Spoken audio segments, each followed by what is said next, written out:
तो यार मेरे सेकेंडरी चैनल को एक बार जरूर सब्सक्राइब करो, जो कि बहुत जल्द वहाँ पे मैं ब्लीच द 1000 ब्लड आर्क को एक्सप्लेन करने को जा रहा हूँ। बाय द वे इसके साथ ही साथ मैं ये भी बताता चलूँ, मेरा थोड़ा बहुत गला खराब है, तो यार अगर कोई वॉइस क्वालिटी में कमी पेशी होती है तो गुजारा कर लेना। तो चलो अब वीडियो को शुरू करते हैं।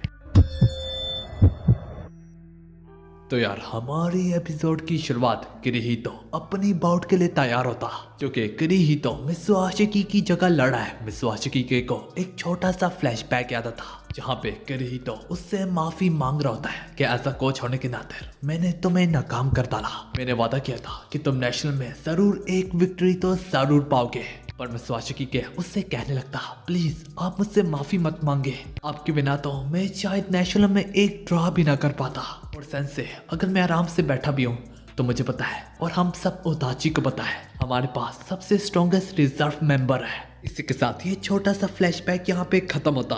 किरीहितो का अपोनेंट कोई और नहीं बल्कि सवाई होता, और वो अभी भी किरीहितो के सामने खड़े होकर यही कहता, मैंने तुम्हें कहा नहीं था सुमो रेसलर को बहुत ज्यादा बड़ा होना चाहिए। जरूर सुमो में कोई वेट लिमिट नाम की कोई चीज नहीं होती, पर इसका यह मतलब नहीं कि कल तो कोई भी आके मुंह उठा के यहाँ पे पार्टिसिपेट करेगा। वो यूं ही आगे भी बकी जा रहा होता, पर किरीहितो सवाई की बात को काटते हुए कहने लगता, ओए ओए क्या तू अपना मुंह जरा बंद करेगा? मैं खुद को इस एटमॉस्फेयर का आदी कर रहा हूँ अपनी पहली बाउट के लिए। आखिर इतने दिनों के बाद मैंने बाउट में दोबारा से कदम रखा है, तो जरा अपने जरासीम फैलाना बंद करो। पूरा ओताची हाई स्कूल काफी रिलैक्स करो था। ओजाकी अपने दिल में कहने लगता, जरूर ये 20 सेकंड तक ही लड़ सकता है, लेकिन 20 सेकंड ये काफी है। इन्हीं 20 सेकंड में इसने शिबाकियामा और यहाँ तक ऊशो को भी जमीन पे गिराया है। यूं ही दोनों की दोनों स्टैंस लगते हैं, सवाए उसके चेहरे पे वो लुक देख के वो थोड़ा सा चौंक जाता, थोड़ा सा परेशान हो जाता। मैं पहले ही बता दूं, किरीहितो को अंडर एस्टिमेट मत करना। किरीहितो जब एक वक्त में रेसलिंग लड़ा करता था,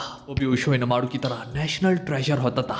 यही वजह से तेनोजी शीतो भी उसका मैच देखने आता और वो कहता, तो ये है वो नेशनल ट्रेजर ओनिगिरी। बाउट की शुरुआत में किरीहितो सबसे पहले टूट पड़ता और इसके फौरन बाद सवाई को सीधा जमीन में पटकने को जा रहा होता। सवाई जैसे तैसे बस अपने कदम जमाता कि किरीहितो फौरन से उसके गले में हाथ डालते हुए उसे आप पीछे धकेलने लगता। 6 सेकंड गुजर जाते, किरीहितो उसे जरूर अपने अटैक से पीछे धकेला होता, और सवाई कैसे न कैसे करके उन हमलों को झेल लाता, क्योंकि आखिरकार ईगा यूनिवर्सिटी भी उसे यूं ही नेशनल्स में नहीं ले आई, वो इस काबिल था। अब सवाई काफी ज्यादा किरीहितो से एहतियात से लड़ होता, क्योंकि किरीहितो कुछ ज्यादा ही पावरफुल होता। अब ईगा यूनिवर्सिटी आपस में बातें कर रहे होते, आखिर इतना स्ट्रॉन्ग रेसलर, आखिरकार ये रिजर्व फाइटर क्यों है ओताची हाई स्कूल का?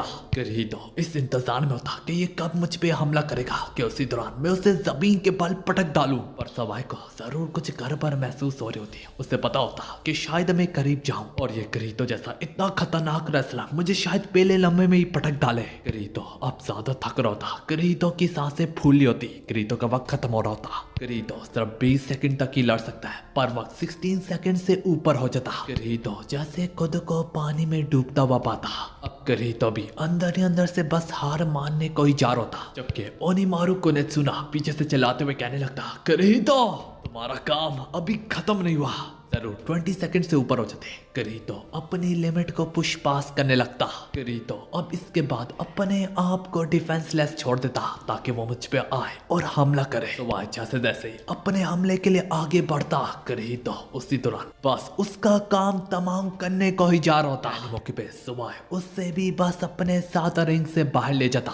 शुरू में तो विक्ट्री ओताची हाई स्कूल को दी जाती, पर सारे के सारे रेफरीज वगैरह आपस में मीटिंग करके ये डिसाइड करते हैं कि जो भी यार फिलहाल हम इसे ड्रॉ ही कहते हैं। दोनों के बीच में बाउट दोबारा से शुरू होने को जा रही होती है। किरीहितो का बेशक वक्त खत्म हो चुका है। अब रेफरी भी उससे बार बार पूछ रहा था, क्या तुम्हारी तबीयत तो ठीक है, तुम गिर क्यों रहे हो? अब ओजाकी भी काफी ज्यादा टेंशन में हो जाता कि शायद उससे ये बाउट छोड़ देनी चाहिए, पर कुनिसाकी चिरो कहने लगता, प्रोफेसर हरगिज ऐसा नहीं करेंगे। लेकिन उशो कहने लगता, फिक्र मत करो, खैर इतने सालों बाद उसने बाउट में दोबारा से कदम रखा था, तुम्हें पता है क्या, ये तो सिर्फ और सिर्फ इसके हाथ पैर को ही गर्म कर रहा है। तुम ये कह सकते हो कि किरीहितो का तो इंजन बस अभी शुरू हुआ है, जरूर उसकी लिमिट पे है। किरीहितो ने तो यहाँ तक अपने सुमो स्टाइल का भी यूज नहीं किया। हम देख पाते हैं अब दोनों दोबारा से स्टैंस लेते हैं और इस बार तो सोवाई की कीली हो जाती। सोवाई इस बार उसका और एक डीमन जैसा डार्क पाता। एक तरफ तो ये बाउट शुरू होती, किरीहितो का फाइनली जिस्म गर्म हो चुका होता। वो एक ही झटके में, एक ही लम्हे में, इसी बीच में एक ही मूव से इस बाउट को यहीं पे खत्म कर डालता और किरीहितो खुद ये बाउट जीत जाता। किरीहितो ने अपनी बाउट को बहुत ज्यादा एंजॉय किया होता।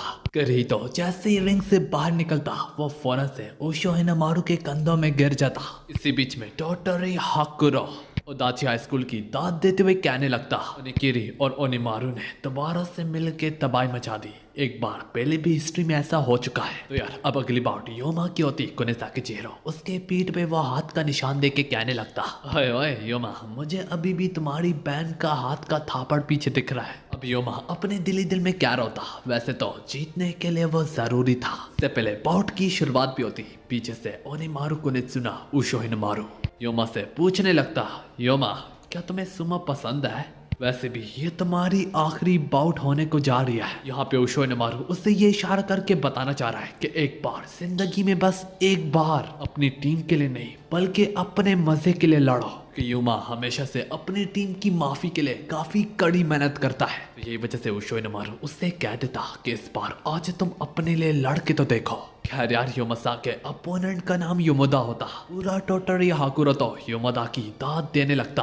पर योमोदा को देख के तेनोजी शिदो को इस पर काफी ज्यादा गुस्सा आने लगता, क्योंकि इंडिविजुअल कंपटीशन में योमोदा ने सिर्फ और सिर्फ तेनोजी शिदो के खिलाफ अपनी आधी पावर का इस्तेमाल किया था। योमोदा किसी नेशनल ट्रेजर से कम नहीं है। योमोदा की पावर एक नेशनल ट्रेजर जितनी ही है। अब दोनों के बीच में बाउट की शुरुआत होती। योमा फौरन से उसके सामने बढ़ के सीधा ना टूट पड़ता, बल्कि पहले योमा पीछे की तरफ छलांग मारता और इसके बाद ताकि तेजी से भागते हुए आके फौरन से उस पर टूट पड़े। योमा के दिल और दिमाग में सिर्फ यही चल रहा होता कि अब मैं सुमो लड़ रहा हूँ अपने मजे के लिए, अपने प्यार करने वाले स्पॉट से। योमा अब देखते ही देखते उस पे स्ट्राइक की बारिश कर डालता।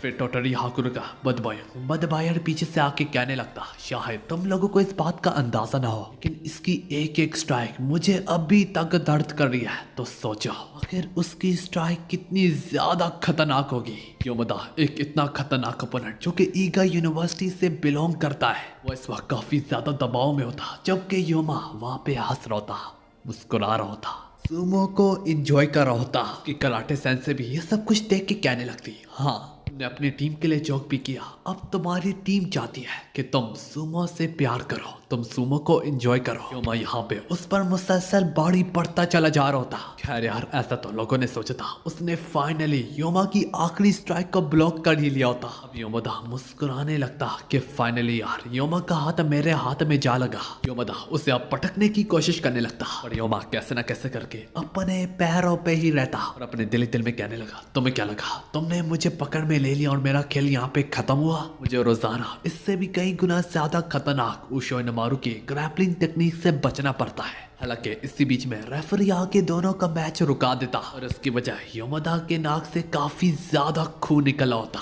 अब ये देख के योमा उससे माफी मांगता कि मेरी स्ट्राइक की वजह से तुम्हें ये नुकसान उठाना पड़ा, पर योमोदा उससे कहता कोई बात नहीं, लड़ते लड़ते तो हो ही जाता है। योमोदा अपने नाक में टिश्यू ठूस रहा होता, अलबत्ता पीछे से सॉस के खून से अपना पैर जोर जोर से जमीन पे मारते हुए योमोदा को होश दिलवाने लगता। खैर यार उशो भी उससे कहने लगता, योमा तुम भी अपना फोकस गेम पे ही रखो। देखते ही देखते दोनों की बाउट को यहीं से रेज्यूम किया जाता। अब दोनों सर से लेके पैर तक का जोर एक दूसरे के खिलाफ लगाने लगते।